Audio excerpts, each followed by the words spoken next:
بسم اللہ الرحمن الرحیم۔ السلام علیکم۔ پچھلی ویڈیو میں ہم بات کر رہے تھے انسانی عقل کا کردار۔ اسلام میں عقل کے کردار کا موضوع ہم زیر بحث تھا، تو ہم یہ بات کر رہے تھے کہ انسانی عقل کون کون سے ڈومین میں کام کرے گی، فنکشنل ہوگی، اور کن کن کس کس ڈومین پہ، کس کس سرکل میں انسانی عقل کو کام کرنے کی، فنکشنل ہونے کی اجازت نہیں ہے۔ تو اس حوالے سے یہ بات ذہن نشین کر لیں کہ انسان کو اپنی زندگی میں دو طرح کے امور پیش آتے ہیں۔ فرسٹ آف آل کہ انسان کا اپنے رب سے تعلق، انسان کا اپنی ذات سے تعلق، انسان کا اپنے معاشرے سے تعلق اور ان سے معاملات۔ مطلب یہ ہے کہ انسان نے اپنے اللہ کی عبادت کیسے کرنی ہے، اللہ کے ساتھ کیا عقیدہ رکھنا ہے، اس کی عبادت کیسے کرنی ہے، اس نے اپنی ذات کے ساتھ تعلق کیسے رکھنا ہے، مطلب اس نے کھانا پینا لباس اس کا کیسے ہوگا، اس نے لوگوں کے ساتھ کیا معاملات کرنے ہیں۔ اسلام کے مطابق اس کا فیصلہ اللہ تعالیٰ کا حکم کرے گا۔ اللہ تعالیٰ کا حکم یہ طے کرے گا، انسان کو بتائے گا کہ اس نے اللہ کی عبادت کیسے کرنی ہے۔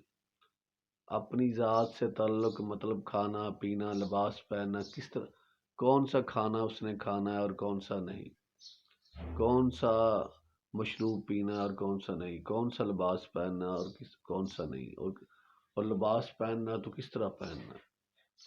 اور اسی طرح اس نے اپنے معاشرے، اپنے والدین، اپنے بیوی بچے، اپنے دوست احباب، محلے دار، رشتہ دار، اپنی ریاست کے ساتھ تعلق کیسے رکھنا ہے۔ تو اسلام کے مطابق یہاں عقل کا کوئی کردار نہیں ہے۔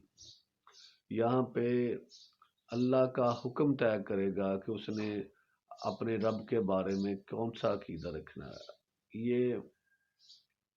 یہ اللہ کا حکم طے کرے گا کہ اس نے اپنے رب کی عبادت کیسے کرنی ہے۔ یہ اللہ کا حکم طے کرے گا اس نے کیا کھانا اور کیا پینا اور کیا پہننا۔ یہ اللہ کا حکم طے کرے گا کہ اس نے معاشرے کے ساتھ اپنے معاشرتی معاملات، خواہ وہ سیاسی ہوں، معاشی ہوں، معاشرتی ہوں، عدالتی ہوں، گھریلو ہوں، اس نے اللہ کے حکم سے چلانے ہیں۔ اس سرکل میں انسان کی عقل کا کوئی کردار نہیں ہے۔ ہاں، اللہ کے حکم کو سمجھنے کے لیے انسان کی عقل استعمال ہوگی۔ انسان کی عقل کا کردار بہت اہم ہے۔ مطلب یہ کہ اللہ نے جو اس کو حکم دیا، اس حکم کو سمجھنے کے لیے کہ اللہ اس حکم میں، اللہ کی اس آیت میں اللہ تعالیٰ کیا بیان فرما رہے، تو عقل استعمال ہوگی۔ لیکن عقل کے پاس یہ اختیار نہیں ہے کہ اس نے اپنی مرضی سے کسی چیز کو چھوڑنا یا اپنی مرضی سے کسی چیز کام کو کرنا ہے۔ یہ عقل کا ڈومین نہیں ہے۔ اور انسان، یہ ایک بات، اور دوسری بات یہ ہے کہ انسان نے اپنی زندگی کس عقیدے سے گزارنی ہے۔ اس وقت دنیا میں تین آئیڈیالوجی، تین نظریات پائے جاتے ہیں، اسلام، سیکولرزم اور کمیونزم۔ تو اسلام یہ واجب قرار دیتا ہے، فرض قرار دیتا ہے کہ انسان نے ان تین آئیڈیالوجی میں کس آئیڈیالوجی کو اون کرنا ہے۔ تو یہ اس نے کسی کی فالوئنگ میں نہیں کرنا، تقلید میں نہیں کرنا، بلکہ جب انسان نے کسی عقیدے کو اون کرنا، عقیدے کو فالو کرنا، تو اس کے لیے عقل کا استعمال واجب ہے، عقل کا استعمال فرض ہے۔ عقلی بنیاد پر کسی طریقے عقیدے کو، نظریے کو اون کرنا ہے، اور عقیدے کو یا کسی عقیدے کو ترک کرنا ہے۔ اس میں کسی شخص یا کسی معاشرے یا لوگوں کے ہجوم جتھے کی فالوئنگ نہیں کی جائے گی، بلائنڈ فالوئنگ نہیں کی جائے گی۔ یہاں پہ عقل کا رول ہے۔ اور اسی طرح انسانی زندگی میں اس کو سائنسی امور بھی درپیش ہوتے ہیں، ٹیکنیکل امور پیش ہوتے ہیں۔ تو سائنسی امور اور ٹیکنیکل امور، ٹیکنیکل افیئرز، یہ وہ چیزیں ہوتی ہیں، میکینیکل افیئرز، اس دائرے میں انسان اپنی عقل استعمال کر سکتا ہے، اور اسی طرح اسلامک شریعہ یہ ہمیں انفارم کرتی ہے، ہمیں بتاتی ہے کہ انسان جتنے بھی کام کرتا ہے ان کو شریعہ کی بنیاد پر 5 اقسام میں کیٹیگرائز کیا جا سکتا ہے۔ نمبر 1 فرض، نمبر 2 حرام، نمبر 3 مستحب، نمبر 4 مکروہ، نمبر 5 مباح۔ کون سا عمل فرض ہے، حرام ہے، مستحب ہے، مکروہ ہے، مباح ہے، اس کا شریعت ہی بتائے گی، انسان اپنی عقل سے نہیں طے کرے گا، یہ شریعت نے بتا دیا ہوا ہے۔ تو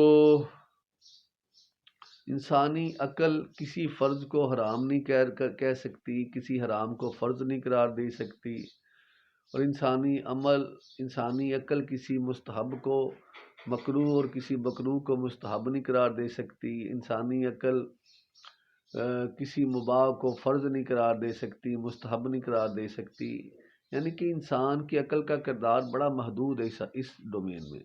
لیکن سائنسی امور میں، ٹیکنیکل امور میں اسلام نے عقل کو استعمال کرنے کی اجازت دی ہے، اس سرکل میں عقل کا استعمال منع نہیں ہے، یہ ہے بنیادی بات۔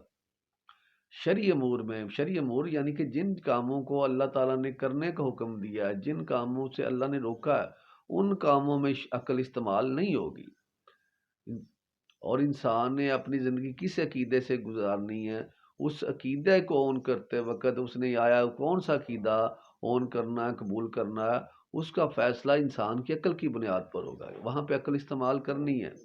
اللہ کے دین کو سمجھنے کے لیے، اللہ کے احکامات کو سمجھنے کے لیے عقل استعمال کرنی ہے، سائنسی امور میں، ٹیکنیکل امور میں عقل استعمال کرنی ہے۔ تو یہ ہے وہ بات جو ہم نے سمجھنی ہے۔ اللہ سے دعا ہے کہ اللہ تعالیٰ ہمیں دین کی سمجھ عطا فرمائے۔ جزاک اللہ خیرہ۔ السلام علیکم۔